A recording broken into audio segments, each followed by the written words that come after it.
model of urban school in the rural area for rural children. We have platinum rated school with IGBC. We have sewage treatment plant. The uniforms and furniture is being made from the recyclable thing. Sustainable water practices like sewage treatment plant and water recharge plant is being done. And we have solar power panels and low-lit bulbs in the school. Apart from this, the stakeholders use e-vehicles to commute to the school. So this is how we are working, and many other factors. I would request you to... जाना है तुझे? Tripod उनके पास है, लेकर आ। मैं वहीं बैठी हूँ, आ जाओ।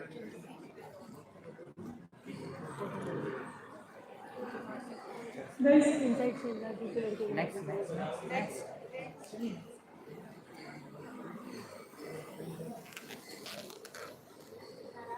Yeah, thank you.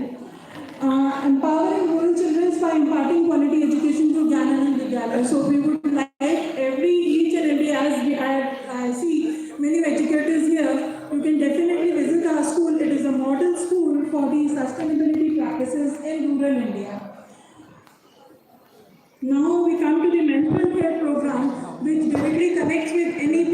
This is the reason we are here. To bridge the need gap, Sandesh Chairperson Mrs. Indra Roman has spearheaded a special initiative on menstrual health hygiene for adolescent girls and rural women. Sandesh is nurturing the ideas of strong and confident, healthy and happy rural India by empowering its women, educating its children, upskilling its youth, updating its people to transform by adopting sustainable practices and nature-friendly practices. So, without taking much of your time, thanks for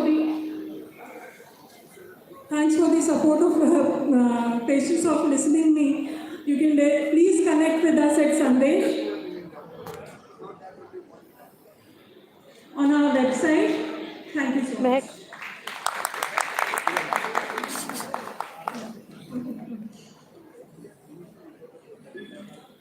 Thank you, ma'am. That was really quite impressive indeed. Can we have a huge round of applause for Ms. Parhar?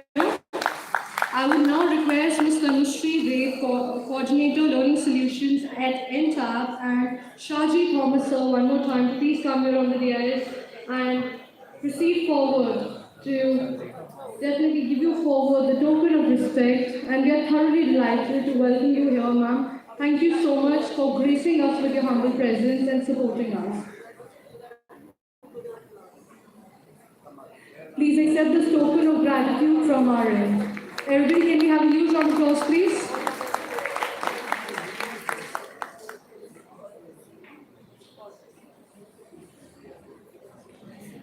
Next, I would request the humble presence of Dr. Prerna Davar, Dean, Geeta University, to kindly come forward and make an announcement.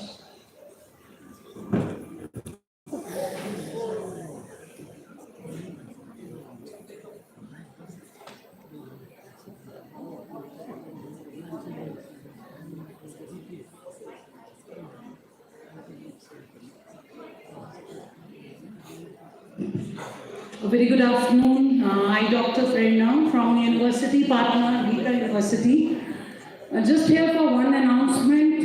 Since morning we have listened that there is a problem. Almost all the principals were talking about that after 10th there is so much of confusion that which course and which domain, which specialization a child should go ahead. And without knowing anything, parents have huge pressure on the child that just go ahead with non-medical or medical. So at this point of time, a small announcement from Geeta University that we are conducting a psychometric test for 10th, 11th and 12th class student, which is otherwise chargeable from the counselor side. So Geeta University take pride in announcing that if any of the school want to get that psychometric test where the clear skill set of a particular student and mapping with the career, if any parent or child would like to have, will do it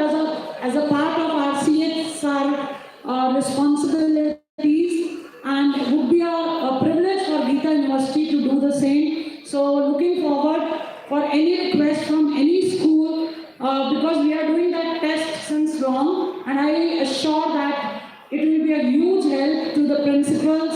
of respective schools, because during interaction with CBSE director, it was discussed. So I thought to just add on it, and I would like to end my announcement with one line: when learner is ready, teacher automatically emerges.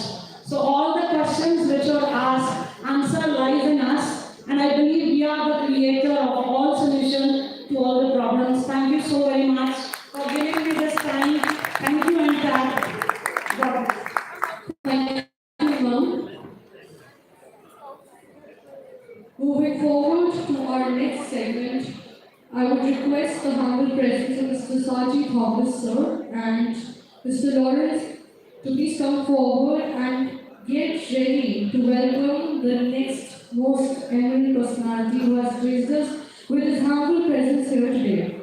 Let me enlighten you a bit about him as well. Our next speaker is loved and revered by those who ever come in contact with him, and also seeks to touch the souls of the individuals. His journey to become the director principal of Father Annual School is considered as a true masterpiece of passion and persistence. His approach towards empowering the students with critical thinking is the mark of true visionary leader, which has enabled his alumni to shine across the world. His perseverance to uplift less privileged section of the society has resulted in the foundation of Father Animal Schools and Father Animal Balboa, which serves as a shelter of love and care towards all races, ethnicities, and religions. Ladies and gentlemen, come join us in welcoming our beloved Father G.A. Carvalho to stage and enlighten us on the importance of.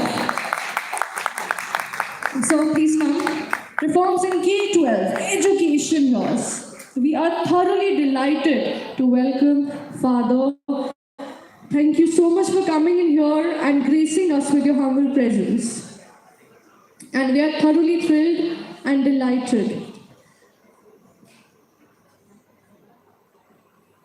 And a humble request to Father as well to please accept this token of gratitude from our end as it's coming on its way.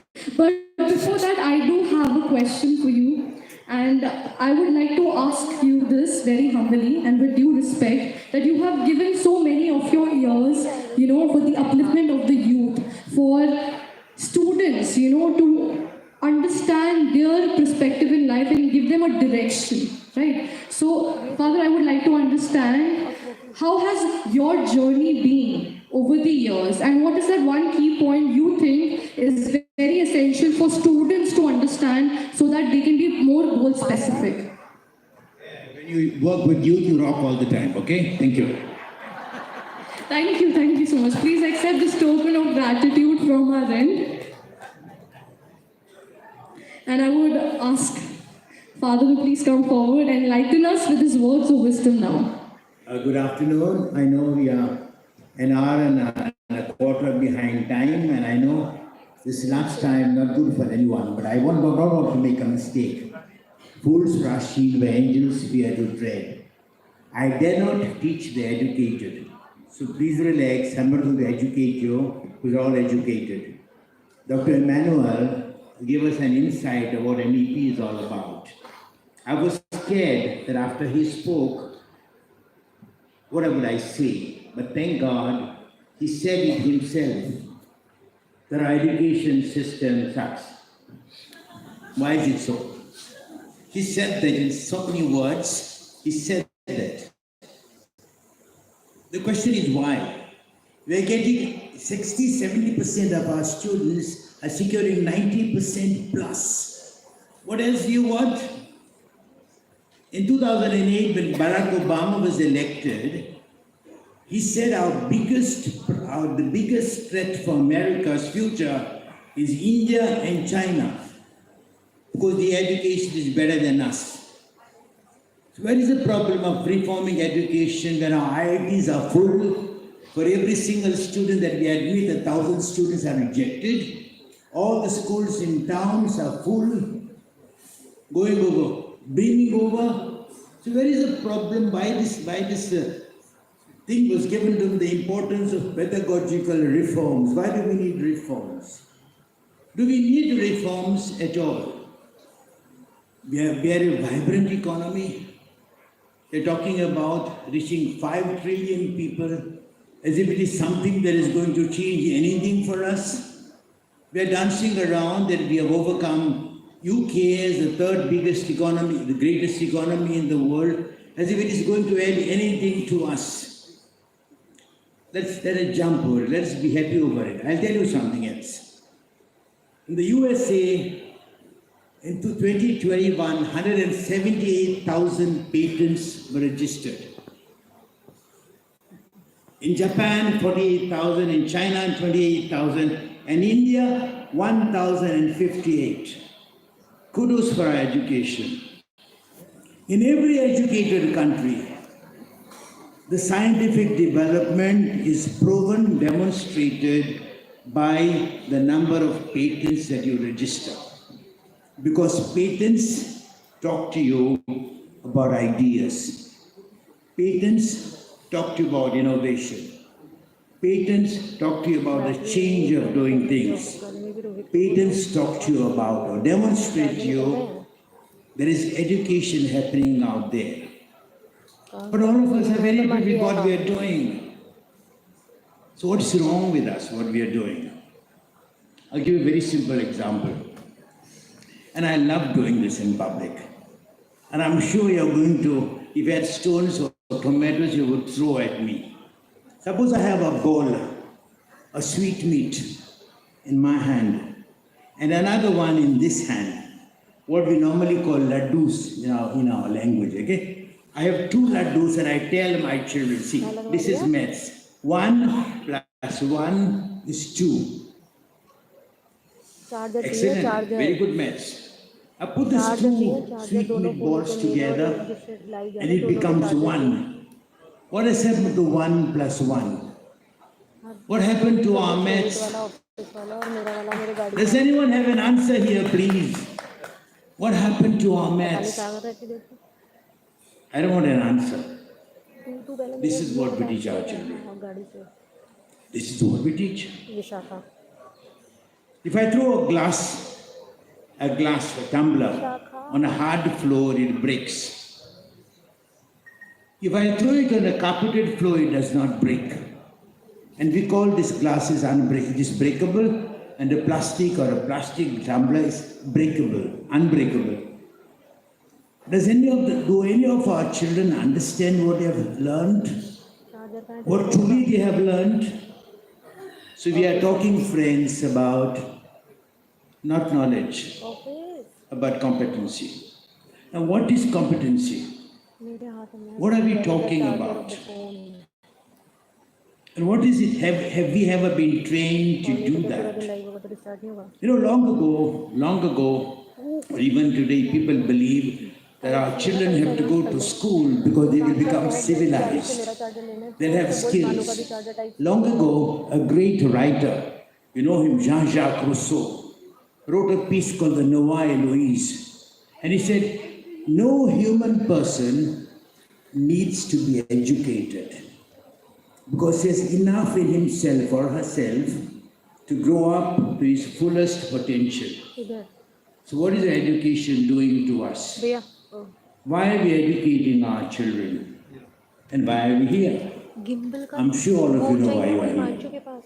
You are here because you understand there are deficiencies in what we do.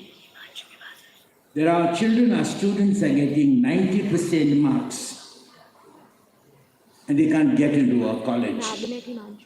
I ran 4 engineering colleges. And when they come after 90% to our colleges, in the first term they all fail. So that every college has to devise a means how to promote them to the next and the next and the next. And 90% of our engineering colleges, we doctor our marks with the internal marks so that their placements after the college are secure. That's why I said education somehow sucks. Because all of us are manipulated to that particular level to prove the education is happening, to prove that our revenues are coming through. That's the end of the story. But all of you, ladies and gentlemen, who are educators, you think beyond that. You really wish to do beyond that. So what is it that we need to do? We need to reform. What do we reform? Dr. Emmanuel spoke about reform, but what kind of reform we are talking about? That knowledge by itself is not enough. Knowledge that is accompanied by competence. Now, what's the meaning of competence? What do we understand in this example that we gave you about these two sweet meat balls? That there were two at a moment and become one, and what is the competency we are talking about? We are trying to explain to the children there are numbers which are fake, but there is something which is real. What is that? Quantities. And never in our education we have the word quantification or quantity in our maths teaching. We don't have it at all.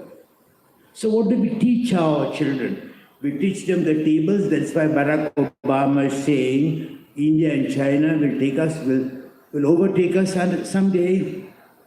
But we don't need those tables today. We have got the calculators. I was a consultant for the world's biggest firm, Bechtel. And we were in Saudi Arabia or the West Asia. Oil is the export, so there are pipes that carry the oil have to be properly welded. We do something that is called X-ray welding. After welding it, there's an X-ray that checks whether there's any crack or there is something that could break the weld.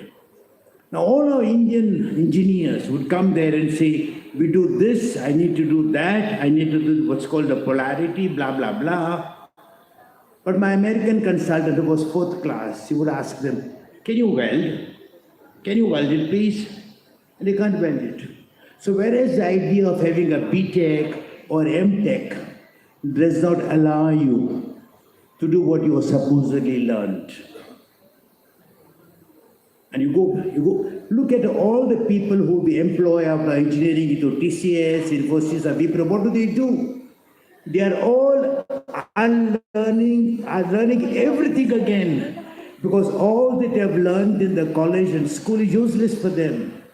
They learn teamwork. They learn how to learn from peer learning. That's how they make up the software. That, my dear friends, is what we are here about. Experiential learning. What does it mean? What does it mean? There are many words to that in the present educational reform system in the world. There are several types of that experiential learning. It's the play learning, embodied learning, or blended learning, experiential learning. All that means what? That we are able to go beyond the visible. If a glass falls down and breaks on a hard surface, and if the same glass falls on a carpeted surface, is the same glass, why does it not break? The change factor there, the variable is the carpet. What does the carpet do to that glass? That the hard surface does not do. Or reversely. What does the hard surface do to that glass, which the carpet does not do? Do we ever teach our children to observe and ask questions? That is what, dear friends, we are talking about. All of us are sailing in the same boat. But if we want to reach the other side, we have to do it together.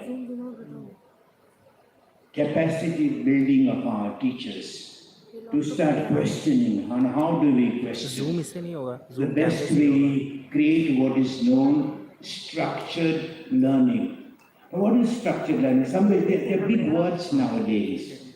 But earlier, some years ago, we were talking about constructivism. Constructivism is the theory where you build brick over brick, one over another.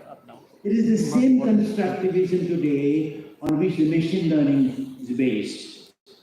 Machine learning, the machines or artificial intelligence, what we're talking about, is nothing great. It's only that because those machines which we consider as awesome, they are very stupid machines. They can only do small little works. They can put this type of a brick with the same brick. That's what they do. So what we teach our children is to observe, break it down into smaller pieces of what we have observed, and see, question, what has happened? What do we see? And what is it that I do not see? So that's why I say, dear friends, today, I will never make a mistake. As it said, fools rush in where angels fear to tread. I will not teach the educated, but together we can do a great job. By understanding what experiential learning is all about, to teach our children. The same old hat, the Bloom's taxonomy. Watch, perceive deeper, ask questions, analyze. Experiential learning is the magic of true learning, which we all know, but we decide not to do because getting marks in a linear way is far easier. Getting our children 90% or 95% is far easier. But asking the child questions would require that I ask those questions myself. In the modern now pedagogical reform, the University of Syracuse in New York, or University of San Francisco, what they're doing is very simple. They put their teachers together across tables and ask them to discuss every single problem that they teach in the class. What is the problem in what I'm facing? How do I handle this problem? And thus they create what is known structural learning. They create small bricks, one brick over another brick. Once you deconstruct that, experiential learning makes sense. Otherwise, it will not make sense. Look at, for example, people, there are any government servants here. There are people, for example, in our offices, in the government offices, all offices, who know to type. But if you ask them to do anything else beyond typing, they are nowhere. So hands-on learning is different from experiential learning. Hands-on learning does not necessarily teach you. It only teaches you that mechanical skill. Experiential learning is beyond the mechanical skill. Experiential learning is about questioning what you see in your body, around you, and that is how you become an innovator. All knowledge which is not created, including the language, the speech or the language, Hindi language or English language, which does not create, does not exist. Therefore, there are some, I always give an example, but please don't, I'm an apolitical person. You know, there's a great gentleman in India called Lalu Prasad. I'm sure he's a lawyer by profession, as far as I understand.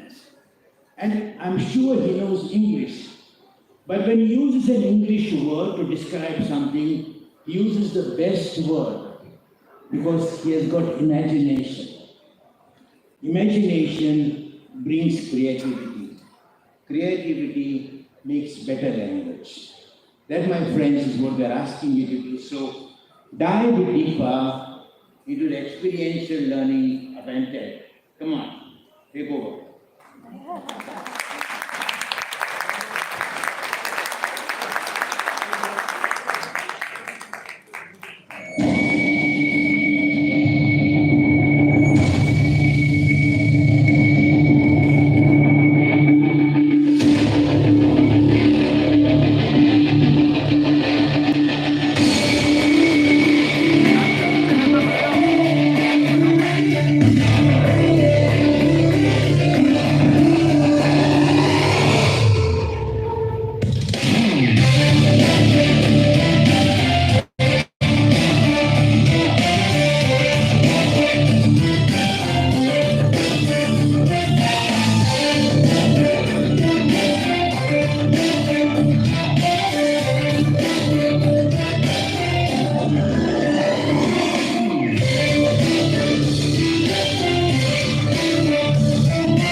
on behalf of, thank you. On behalf of Entab and all the delegates gathered here, I would like to extend our heartfelt gratitude to Father J. Krivalo for launching I-Square Experiential Learning. I-Square stands for multiplying competencies based on the concept of quantum leap. India Skill Report 2022 testifies that only 46.2% graduates are employable. Interestingly, Sri Narayanamurthy, Infosys co-founder, observes that 80% youth are not prepared for any job. I would like to cite two fundamental questions UNESCO raises at ESD 2030 or Education for Sustainable Development. ESD 2030 asks, what knowledge, competencies, skills, attitudes, values will today's learners need to thrive and shape their world? How can we empower our teachers to help learners develop these competencies? Well, NEP 2020 urges a transition, as Father J. Carvalho was saying, Dr. Joseph Emmanuel was saying, a transition to a new teaching learning process based on reform, perform, and transform.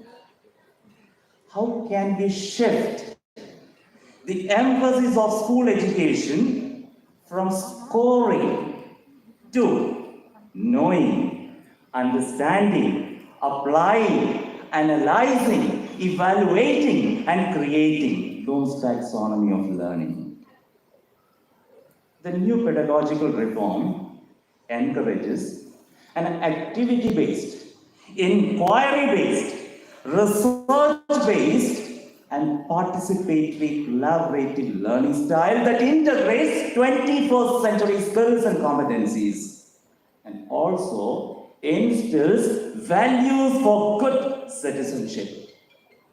An in-house team of experienced teachers at Entab have been doing research since 2020 on how to help schools with this new teaching learning process. I call upon Ms. Tanushree Dev and some of our core team teachers and heads to give us a little bit of experience, a little slice of it. It will not take much of your time. Welcome team. Thank you, sir. Education is not merely learning of facts, but the training of the mind to think. Teachers often struggle to help learners with a deeper understanding of concepts. Even long-term retention among learners to perform well is a problem we often come across. Another area of concern, what hands-on activities is most suitable to introduce a concept? How a field trip experience can be given in a classroom. NEP lays emphasis on adopting Cope's cycle of experiential learning and Bloom's taxonomy of learning for learners to acquire higher order thinking skills. Learning becomes more reflective by feeling, watching, thinking, and doing. Our team of teachers thoroughly investigates, analyzes, and develops content using Cope's cycle for the entire syllabus. We like to share with you a little experience of the same. The first phase is concrete experience. Concrete experience is the phase of learning by doing, where the learners are placed in the environment to experience and connect it to the real life.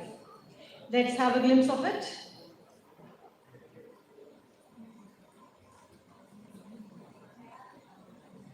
Icy lake. So mind yourself, the surface is very smooth. That means friction is very less over here. So if I take this ball, let me tell you the location and the role of chlorophyll in the leaf.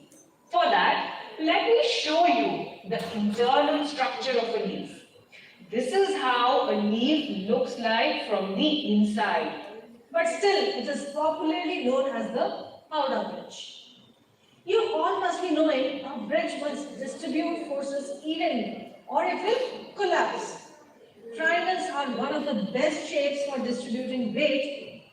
The hydrogen gas produced in the reaction catches fire and burns with a yellow flame, causing small explosions. Assets modules without presenter is provided for instructors to use as per their convenience in classroom teaching. These thread-like structures here are called filament, whereas the lobes attached to it are known as anther. The second phase is reflective observation. Learners reflect on the experience. What did I experience or observe? look at how these bamboo sticks are arranged. They are either put parallel to each other or kept slanted at varying angles. Can you figure out why? This skeleton does not have muscles which are necessary for the movement of any animal. Jantar Mantar in Delhi. Currently, the shadow is forming at this point. It indicates the time to be 1 p.m. 16 minutes. The campaign is on saving the topsoil. But what's wrong when it is acidic? Plants do not grow well if the soil is too acidic or too basic. What would be the remedial step? The third phase is abstract conceptualization. Learner forms new concepts or ideas or modifies the existing concept or ideas by gaining a deeper understanding of the concept. Rutherford bombarded the alpha particles on the thin sheet of gold foil. And during the experiment, he observed, can we find the probability of India winning the Thomas Cup? Probability of A is equal to number of outcomes favorable to A divided by number of all possible outcomes of the experiment. The carbon dioxide rich, that is the deoxygenated blood, flows into the right ventricle due to the increased pressure in the right atrium. The whole process is repeated continuously. To find the total height of India Gate from the ground, you will have to add the length BD. Human ear and find out when compression of the sound wave falls on the eardrum, the pressure outside the eardrum increases. The fourth phase is active experimentation. The learners plan or test conclusion or hypothesis by doing. This phase encourages critical thinking, problem solving, and decision making skills. Lead iodide is produced along with potassium nitrate solution. When hydrochloric acid reacts with aluminium, it gives aluminium chloride along with hydrogen gas. So on heating, the blue color of copper sulfate disappears and its color changes to white. Allow this gas to pass through the lime water. We can observe that when lime water turns milky. Is it visible that the hot air rising up from the hot sand? Peep through the straw to look at the top of the iron pillar such that the angle formed by the thread on the clinometer is either 30 degrees, 60 degrees, or 45 degrees. I'm going to keep this setup in bright sunlight for a few hours. Another area NEP assigns importance is cross-curricular linkages. The voice box is also called larynx. These longitudes and latitudes give us the location of any place on the surface of the earth, such as the coordinates or the location of the Mount Everest. Art integration encourages creative problem-solving skills, visualization skills, social skills, and connect it to our rich culture. Every single action and gesture was so well controlled and coordinated. Painting has a vertical line of symmetry, as it can be folded into two halves. NEP refers to knowledge of India and seeks to instill pride for our country among learners. Today, we are at Rupaksha Temple in Hampi, Karnataka. In one of the dark chambers of the temple, an inverted image of the temple tower is observed. Let's try to make our own setup, which can also create an inverted image. To help the teachers in standardizing the teaching learning process, we provide experiential learning lesson plans with the option to customize. Quick revision along with concept map or mind map simplifies the revision. NEP 2020 emphasizes on two-teacher discussion mode, and we to provide assets modules on application of core concepts and milestones of the chapter in one group. Short notes help learners to improvise notebook and provide a gist of each topic using infographics. Take a quiz after every module, tests understanding and build confidence among learners.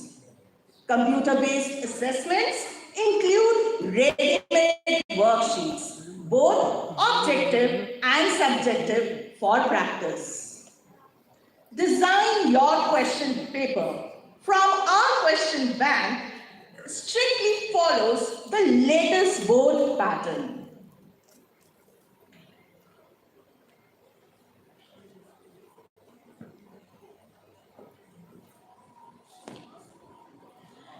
Thank you so much. That was quite impressive indeed. Can you have a huge round of applause for the ladies here? Well, I guess it is empowering. Some of you may get some idea. Some of you thinking how we can take this ahead into our school level.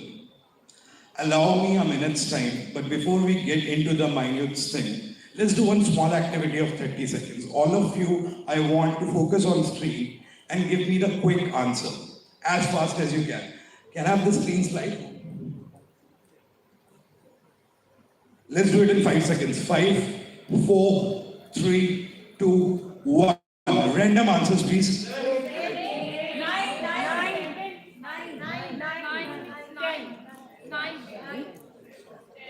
10. It's 10. All of you are focusing on this particular part, but is any one of you focused on the top? It says count the word B. B is also there. Already it is there. B is not a word, ma'am.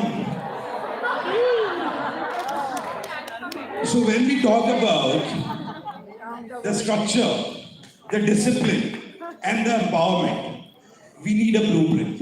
We need certain things on which we follow. Currently, I've done this activity just to give you a glimpse of it, that if we had something of empowerment, usability of that particular thing depend upon you. Now, let's move forward. Conclusion of what Entab has done, you all can bring out your phone and take the snap of it. Ma'am, I've already talked about it, so I'll not focus much on that particular part. You all can take the snapshot of this particular slide. Let us not, increase our timeline more. But before we start this, activity, my teammates have circulated few slips to all of you. What I request is, these are some of the major features. So this slip looks like this. Can we go into that? Yeah, perfect. So this slip is like that. If you feel what you have seen as a trailer, you wanted to watch a complete movie at your school level, we are there to help you out. So please fill this slip, give it to the person who's standing next before you from Entab and give us a chance to serve you or empower you in your successful journey. Thank you so much. Thank you so much, sir, for such an impressive presentation indeed. And I know all the wonderful people sitting in the audience have adhered to it and understood the new product that has been launched here today. Can we have a huge round of applause for the entire Entab team for curating such a wonderful presentation together as a team? Well, moving forward, now is the occasion where we would be commemorating, celebrating the achievement of a renowned personality here who has just done the launch event as well. And to do the honors, I would be requesting Mr. Shaji Thomas, sir, MD Entab, and Mr. Lawrence to please come forward for this segment. But before that, I would like to enlighten you a bit about the person whose achievement we all are celebrating here today. Well, Father J.A. Carvalho finished his primary education in Goa in Portuguese, finished his philosophy and theology in 1973, ordained as a priest in 1973, worked in schools in Goa from 73 to 75, worked among the poor in Bihar and MP from 1975 to 77. He is a postgraduate in English and Sociology from Meerut University and passed B.Ed from Annamalai University. Shifted to Bombay from 1977 to 79 and was in charge of the International Placement Service recruiting technically skilled people and have placed over 5,000 people all over the world. He was licensed with the world's biggest consultancy firm as well, Pedagogical International. He shifted to Delhi in January of 1980, helped establish Father Agnel School, Gautam Nagar, and later Father Agnel Bal Bhavan and School in Greater Noida, Father Agnel School in Sector 62 Noida, and Father Agnel School in Sector 1 Vaishali, Ghaziabad.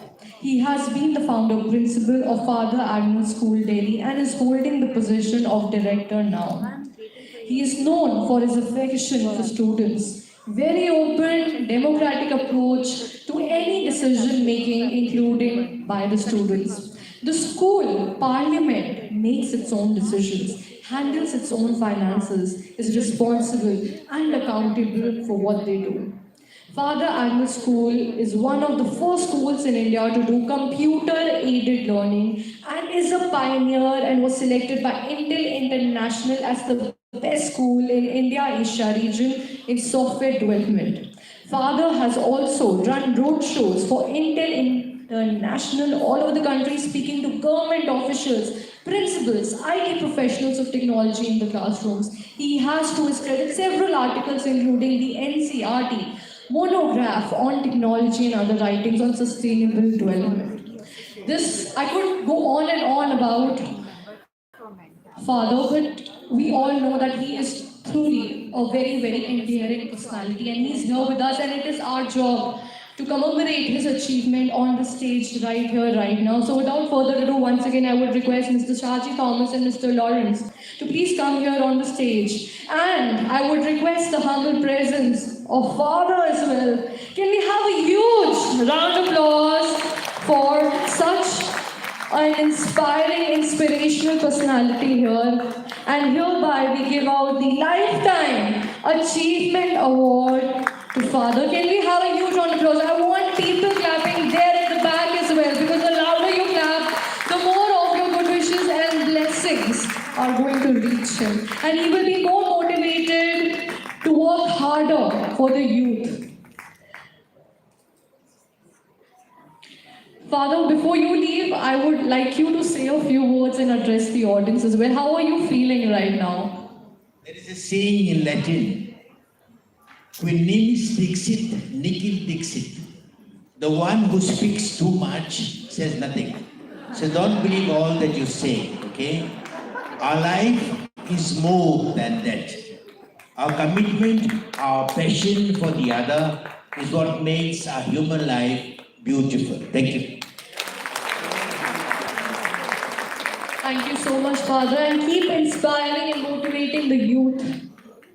You are there and we are thoroughly feeling very happy and really thrilled to have you here with us indeed. Thank you so much. Moving forward to our next segment, we have a wonderful panel discussion and it is on a very interesting topic as well. But before we go forward with it, I would one by one be inviting a panelist here today as well as the moderator for this session. Thank you so much. Alright, so before I call upon our panelists, once again I would request the humble presence of Mr. Shaji Thomas, MD Entab, and Mr. Lawrence Zacharias, Chairman Entab, to please come forward and welcome our guests now. Starting with the moderator for this session, Ms. Anubhuti Mehta, Advisor Education, Mobius Foundation and DPS, Modi Nagar, UP. Anubhuti Mehta is a passionate educationist with more than 3 decades of experience in school education. She has grassroots level experience in the field of teaching, starting as PGT Physics, then went on to be one of the youngest Principal Assistant Commissioners in Kendriya Vidyalaya Sangathan. Thereafter, she has been a consultant with various corporate groups of schools like Amity, Prudence, and so on. Currently, she is advisor to Mobius Foundation, DPS, Modi Nagar, and executive member of Sandesh Dabur Group. She is better known as the lighthouse of knowledge in the field of school education. She will be moderating the panel discussion on experiential learning processes with eminent government dignitaries. Can we welcome ma'am with a huge round of applause? One more time, please. Thank you. Welcome, ma'am. Next, I would like to welcome Professor A.K. Singh, Professor, Head, Department of Education Policy, National Institute of Educational Planning and Administration. He has been quite a wonderful personality indeed, completed his PhD in Education from University of London and Masters of Studies from Oxford University. From being the faculty of Tata Institute of Social Sciences to National Scholar in Government of India, he published various research papers, articles in national and international journals and books. He was instrumental in creating numerous educational programs and schemes specializing in education of the disadvantaged, tribal education, policy analysis and program. Thank you so much, sir, for coming in here today. Next, I would request the humble presence of Dr. Nikhil Kant. Can we welcome Dr. Nikhil Kant as well with a huge round of applause, please?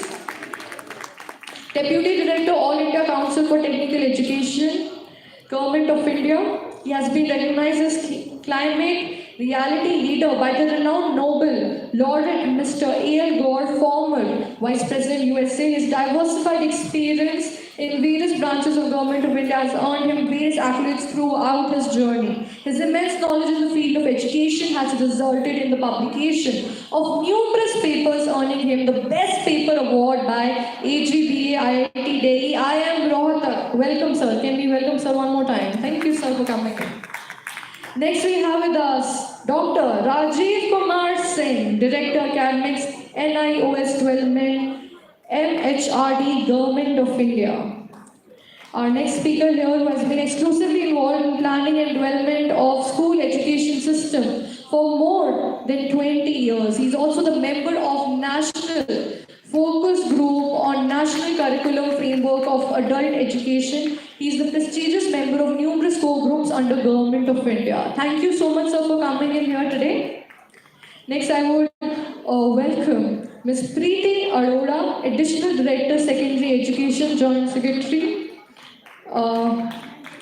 Vice President of Digital Skills, Skilling Solutions and Innovations, Education Partner Trainer, Assessment Development, National Skills Development Corporation, NSDC. She is an accomplished learning and digital technology leader engaged in diverse roles in private sector, government, non-profit organizations since 2.5 decades spanning across learning, strategy, design, technology, EdTech, knowledge management, online learning, skills, products, product management, education and learning, and much more. Currently, her work focuses on leveraging technology to enable speed, quality, and field of skill development. Welcome, ma'am. Thank you so much for coming in here today.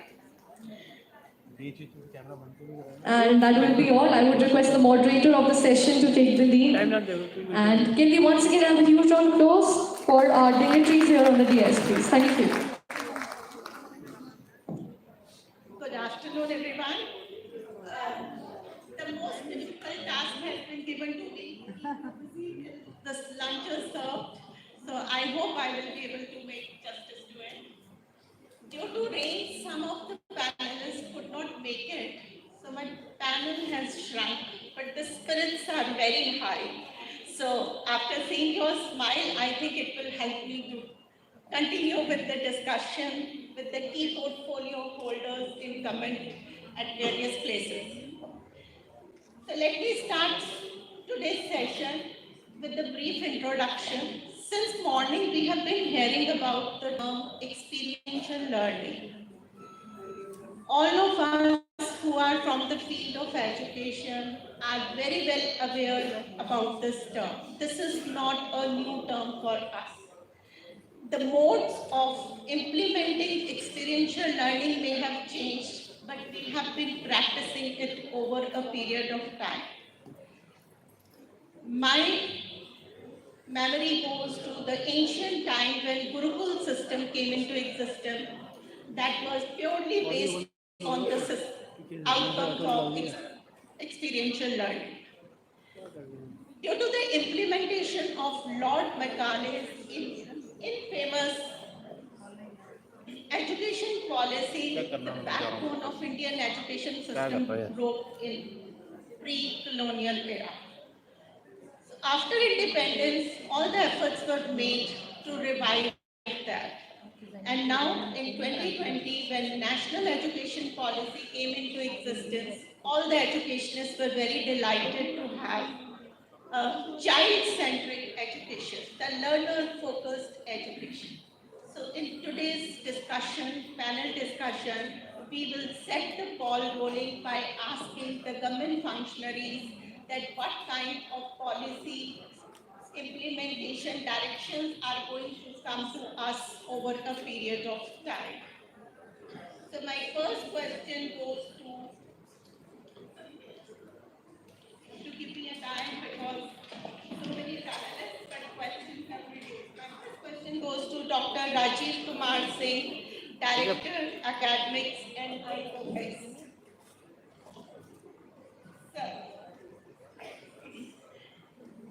characteristics of experiential learning is to engage learners in direct experience and focused reflections in order to increase knowledge, develop skill, and clarify values.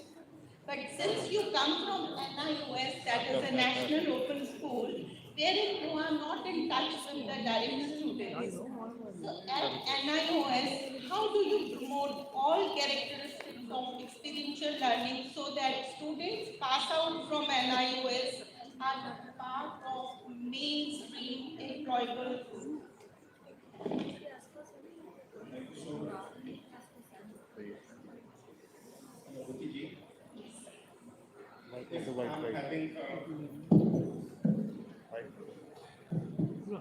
If I'm having the consent of you all, I would love to put across my views in Hindi.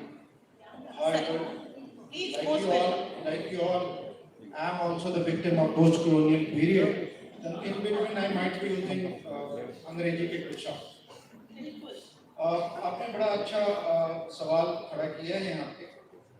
Experiential learning और NIS के बीच में जो संबंध है, उससे पहले मैं कुछ बातें आपके समक्ष, आप सबके समक्ष रखना चाहूँगा। मेरे मन में कुछ प्रश्न हैं। आप सब विद्वत जन हैं। वो कहते हैं ना, स्वदेश पूज्यते राजा विद्वता सर्वत्र पूजे। आप सब पूजनीय हैं। I cannot pick up the courage कि मैं आपके सामने एक्सपीरियंशियल लर्निंग क्या होता है और एक्सपीरियंशियल लर्निंग को किस तरह से स्कूल एजुकेशन सिस्टम में ट्रांसलेट किया जाए। लेकिन कुछ प्रश्न हैं जिसके बारे में मैं आप सबके सामने, जो आप एजुकेशनल प्रैक्टिशनर हैं, रखना चाहूँगा कि इसको किस तरह से इम्प्लीमेंट किया जा सकता है। जहाँ तक मेरी समझ है एक्सपीरियंशियल लर्निंग को लेके, वो बहुत अनस्ट्रक्चर्ड होता है और अनस्ट्रक्चर्ड होना भी चाहिए। Wherein it requires to be self-directed, self-paced, there should not be any supervision from any quarter. जब हम स्कूल एजुकेशन सिस्टम में लेके आते हैं, कई सारी बातें होती हैं। The school education system must ensure creativity, critical thinking, divergent thinking, discovery-oriented, inquiry-oriented approach, and so on and so forth. But how these things are going to be implemented within the four wall of classroom? मुझे खुद school में कार्य करने का अनुभव है। मैंने प्राचार्य के रूप में, शिक्षक के रूप में स्कूल स्तर पे काम किया है। मुझे नेशनल एजुकेशन पॉलिसी के रिव्यू कमेटी और प्राइम मिनिस्टर के स्कूल एजुकेशन के जो कमेटी है उसमें भी कार्य करने का अनुभव है। मुझे अभी तक समझ में नहीं आया है। There's a paradox between the curriculum and the assessment. One hand, we are talking about all this good and big words, लेकिन जब असेसमेंट की बात आती है वो पूरा का पूरा एक कॉन्फॉर्मिस्ट अप्रोच लेके आता है। We expect all the students to toe the same line. जब वो कॉन्फॉर्मिस्ट अप्रोच होगा तो डाइवर्जेंट थिंकिंग कैसे होगा? अभी मैं सुन रहा था, वो फादर कह रहे थे कि भाई स्कूल एजुकेशन सिस्टम हो या हायर एजुकेशन सिस्टम हो, उसमें पेटेंट नहीं है। अगर पेटेंट नहीं है तो क्या हमारा स्कूल एजुकेशन सिस्टम या हायर एजुकेशन सिस्टम में दोष है? बट व्हाट अबाउट जुगाड़, which is a non-conventional, frugal innovation? Is jugaad is not happening in this country? Is jugaad is not a creativity? And what is the sole criteria and objective of education system? To ensure creativity or just to translate the creativity into a patenting? ये मैं आपके सबके समक्ष रखता हूँ। हमारा education system बहुत ठीक है और थोड़ा सा उसमें एक प्रयास की जरूरत है। जब हम ली मेरिडियन के सभागार में बैठ के बात करते हैं तो हम भूल जाते हैं कि जो भारत का जो विद्यालय शिक्षा व्यवस्था है वो इसके बहुत दूर है, इसके बहुत बाहर है। मैं कुछ स्टैटिस्टिक्स के साथ अपनी बात रखना चाहूँगा। जो यूडाइस का डेटा है, लगभग 15 लाख विद्यालय हैं हमारे देश में, जिसमें से 13 लाख विद्यालय ग्रामीण परिवेश में स्थित हैं। 25 करोड़ बच्चे जाते हैं विद्यालय में, 19 करोड़ बच्चे ग्रामीण विद्यालयों में जाते हैं और उसी तरह से लगभग 75% जितने शिक्षक और प्राचार्य हैं जो कार्य करती हैं वो ग्रामीण परिवेश के विद्यालयों में कार्य करती हैं। मैं एक छोटा सा उदाहरण दूंगा। जिस राज्य से मैं आता हूँ, मैं बिहार से आता हूँ। बिहार में 98% जो ब्लॉक हैं, पार्लियामेंट में एक प्रश्न के maध्यam से कहा गया है 98% blocks in Bihar are educationally backward class. वहाँ पे एक्सपीरियंशियल लर्निंग कैसे हो? वहाँ पर टेक्नोलॉजी कैसे हो? डिजिटल डिवाइड है। सरकार बड़ा सार्थक सतत प्रयास कर रही है। सरकार संजीदा भी है, शिक्षा मंत्रालय बहुत संजीदा है, लेकिन वास्तविकता है कि डिजिटल डिवाइड है। वहाँ पर एक्सपीरियंशियल लर्निंग कैसे पहुँचे? जहाँ तक मेरी संस्था का सवाल है, मैं एनआईएस से हूँ, जो कि एक नेशनल बोर्ड है which is an autonomous organization in the Ministry of Education, Government of India. हम भी करिकुलम बनाते हैं लाइक CBSE. लगभग 50 लाख बच्चे हैं NIS में हैं. जहाँ तक NIS और एक्सपीरियंशियल लर्निंग के बीच का संबंध है, NIS we work open and distance learning mode से, जो बहुत फ्लेक्सिबल है, बहुत ओपन है. और अगर आपको एक्सपीरियंशियल लर्निंग को इम्प्लीमेंट करना है, then the formal school education system requires to be very flexible. They have to done away with the hard boundaries. उसके किए बिना एक्सपीरियंशियल लर्निंग को स्कूल एजुकेशन सिस्टम में इम्प्लीमेंट करना या उसके बारे में बात करना मुझे लगता है कि बहुत ही प्रासंगिक नहीं है. जहाँ तक NIS का प्रश्न है, हम लोग इस दिशा में कार्य कर रहे हैं और एक्सपीरियंशियल लर्निंग को हम लोगों ने इंटीग्रेट भी किया है अपने स्कूल करिकुलम में. And we are trying to be flexible, because जो एक्सपीरियंशियल लर्निंग में जो बच्चा लर्निंग एक्वायर्ड करेगा, उसको फिर असेसमेंट के थ्रू आप कैसे and how to assess the recognition of prior learning, इस पर हम लोग कार्य कर रहे हैं. तो आप सबके समक्ष, आप सब विद्वत जन हैं, मेरे कुछ प्रश्न थे जो मैंने आप सबके सामने रखा है. बाकी मेरे जो पैनलिस्ट हैं इस पर फर्दर अपना विचार रखेंगे. Thank you so much.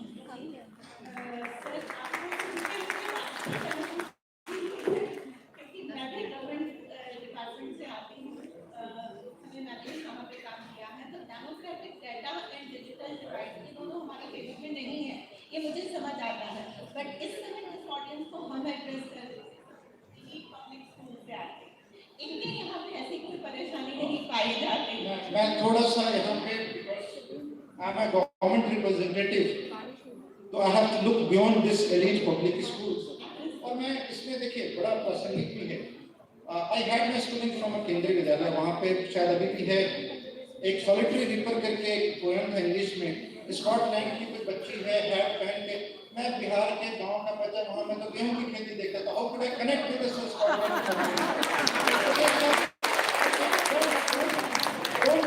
Not distinction between elite public schools and rural schools located in the marginal area of the schools. हम सबको साथ चलना है और we have to work together as a देश और समाज में.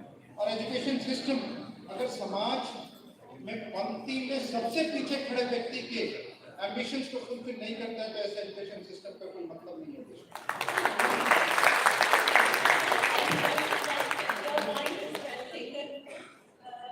Now my next question goes to Mrs. Preeti Arora. She comes from National Skill Development Corporation. I had a long interaction with ma'am while sitting on the other side of the stage. So now my formal question goes to you first, and then we'll have a further discussion. Experiential learning facilitates the development of various skills, be it a leadership skill and other team building skills. It helps to bridge the gap between acquisition of theoretical knowledge. It helps bridging the gap between acquisition of theoretical knowledge and the practical knowledge. How do you plan to integrate various skills in the formal education platform so that the children who are studying in schools or colleges, they acquire the skills, and those who are dropouts or going from NIOS also acquire the same skill set? Your views, please. Thank you, Anubhuti ma'am. Thank you for this question. Good afternoon, everybody. As a country, we have been a country of craftsmen, skilled workers, entrepreneurs, and as said, there was a deficient education system that has brought us to this level that we are discussing this, but we are poised to overcome the hurdles and move forward. Ma'am's question is, how do we bring skilling in the formal education system? National Skill Development Corporation, which I represent here on this dais today, is working with Ministry of Skill Development as well as Ministry of Education to bring together the confluence of the world of education as well as the world of skills. Our success metric will be after a few years, few months, when we meet together in a conference like this, and we realize that we have overcome the education and skills today running as parallel rail tracks, and we have caused them to confluence, and we don't need to talk about getting skills as an icing on the cake on formal education, but our formal education programs themselves having been enhanced to bring the experiential learning component to it. Just to cite some of the schemes that my elite panelists here, who also come from the government, may be talking about, may be knowing about, are also the Samagra Shiksha Abhiyan, where vocationalization of school education is happening across the country through various state government participations. There is a very enterprising skill hubs initiative that the government of India launched, and both Ministry of Education and Ministry of Skill Development are working together towards it, where fallow capacity of educational institutions, ITIs, AICTE aligned institutions, government institutions, government colleges, universities was brought together, and the fallow capacity was utilized to launch specific skill-oriented courses. Primarily initially launched for targeting out-of-school students, but also poised towards bringing in-school students to actually appreciate the power of skills, to make skills more aspirational. I was talking to ma'am just before the panel discussion began, that the way all of us in this hall also might be understanding skills as the blue-collared workforce skills only, which means woodwork, metal work, plumbing, electricians. And it's for us actually to understand that when we talk about experiential learning, learning by doing, and not just doing as Father was talking about earlier, but also thinking, making mistakes while doing, and learning further how not to make those mistakes, and appreciating the ways of doing it better, bringing creativity into action and thus innovating.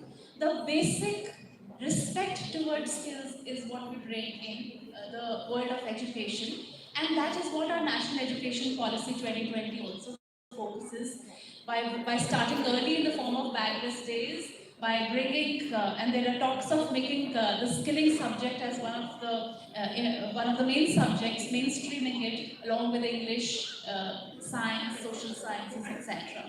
So bringing it into formal education system, raising the aspirational values, learning by doing, appreciating it, exposing our students early enough to these opportunities of livelihood that they have possibly a choice to choose from, and which does not just remain limited to medicine or engineering, is what will bring the respect factor and what will help us mainstream it in school education. In higher education also, NSDC is working with premium organizations like IITs.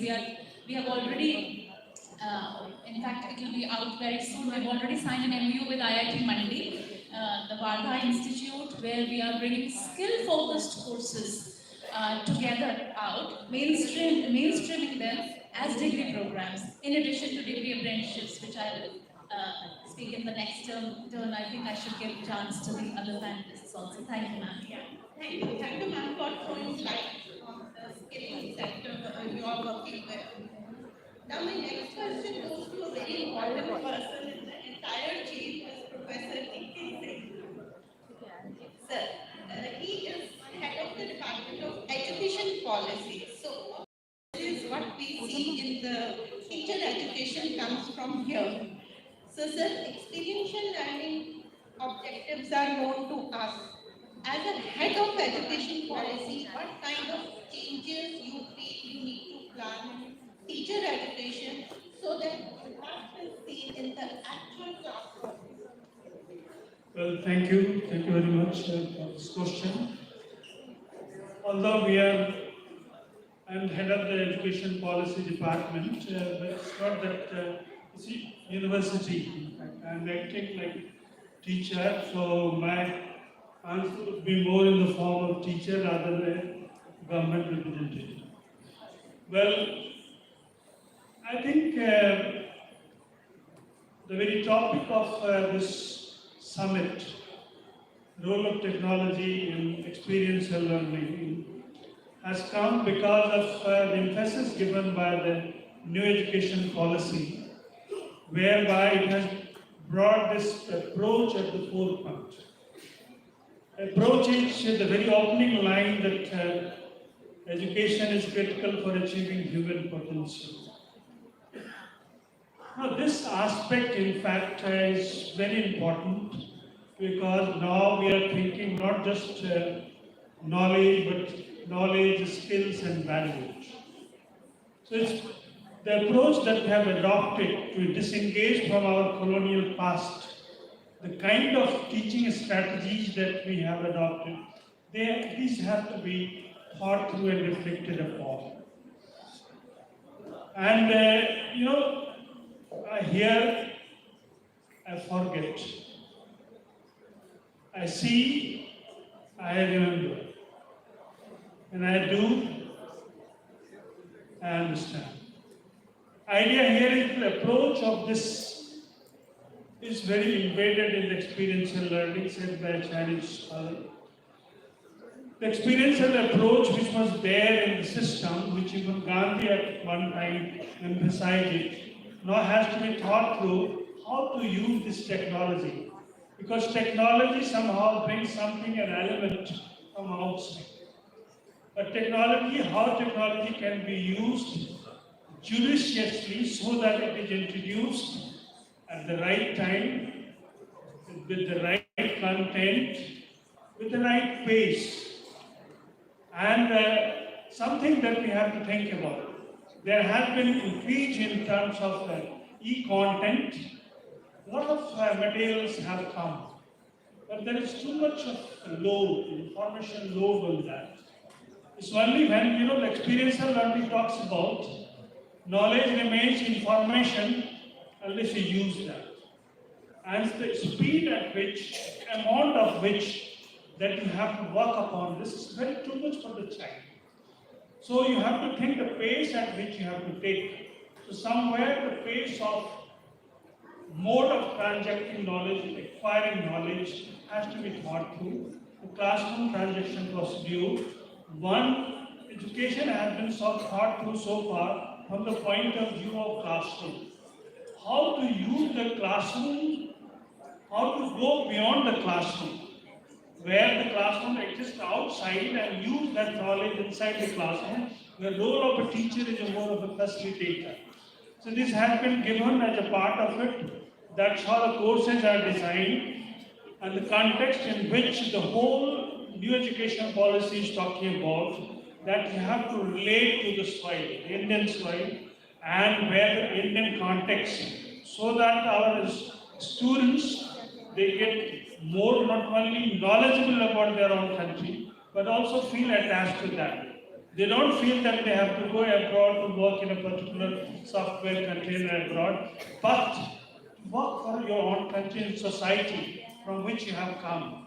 Because very few people still haven't come to that stage where you have been there.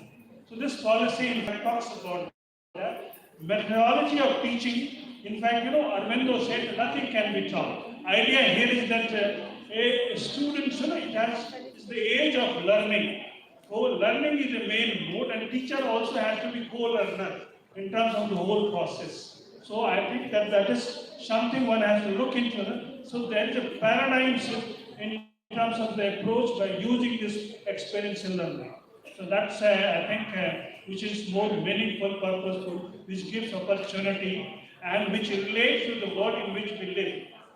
Sir, to add to it, would you suggest that the role of the teacher is minimized in the classroom with the integration of technology? Not minimized, used to be used judicially. Not, idea here is that teachers should come when teachers are needed or when instruction is needed. Technology should be used when technology is needed and at the point at which it is needed. Very often what happens that the way curriculum and textbooks and syllabus and the transaction in terms of lesson plan and all those things are so regimented that the free flow of students' learning process does not take place. The teacher has to ensure that, and this varies from child to child. The use of technology is there. The technology can be used for the child specific. So here the teacher has to use this technology not to control the whole classroom, but to cater to the individual needs of those children where they are at different stages of which. And that is where technology can do wonders of it. Because it is where it gives the most importance. Thank you for your point. Thank you. As a teacher, my worry was the role of the teacher. And sir has clarified that teacher has to be smart enough to use the technology and integrate at right place to achieve the objectives of experiential learning. Now my next question goes to the person. You can see a smile on his face. He comes with a background of technical education regulator. Dr. Nikhil Khan, Deputy Director of All India Council of Technical Education. Sir, interactive simulations are one of the important features of experiential learning, like just what we saw in the Entab e-content, which impact children and also help us to understand the concepts faster. What are the roles and responsibilities AICTE as a regulator of technical education for enhancing the experiential learning in Indian education system? Thank you, Anupati, for giving this opportunity to have a discussion or have a point of view on this particular thing. And I was expecting basically this question because in the beginning I thought that I was odd man out because people generally in the audience and the panelists were from school education mainly. But and AICTE has been a regulating body in the field of higher education. But again, I thought that it's all about having a holistic view of education, and all the actions and policies that we have been making at AICTE have been directly or indirectly affecting the entire education ecosystem. So thank you very much for asking this question. As regards the roles and responsibility of All India Council for Technical Education, let me have a brief look at the genesis and the historical perspective of AICTE. In 1945, All India Council for Technical Education was established for the purpose of, as an apex level advisory body for the purpose of having a survey and provide the inputs to the government on technical education. But as time rolled by in the 80s, when there was a huge expansion of technical education, there was a need for having a body on behalf of government to have a regulatory mechanism in India.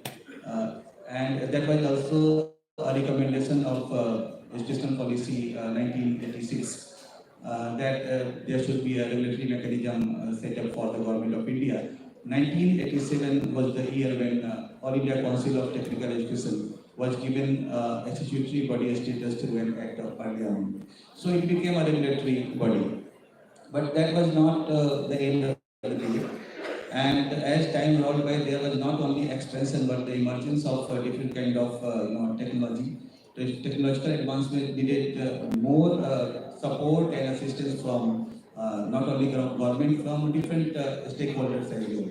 And a decade ago, when there was, when we started to have a reference to an informal industrial revolution 4.0, when there were a number of emerging technologies were coming out, it was needed that there was a need of a huge transformation in the functioning of AICTE, and then the things started to happen in such a way that from a regulatory authority, AICTE started to become an enabler and facilitator for the entire technical educational ecosystem in India.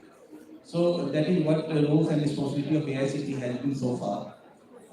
As regards experiential learning and this interactive simulation, AICTE has been, learning by doing or learning by experiment has not been a new thing. And it dates back to the ancient Indian education system, that is Gurukul system, and it has been only retracted back to the modern era of educational system. And AICT has been, on behalf of government, an enabler and facilitator for this purpose.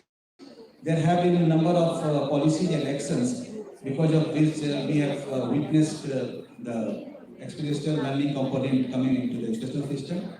I would cite a few examples in recent past that AICT has come out with.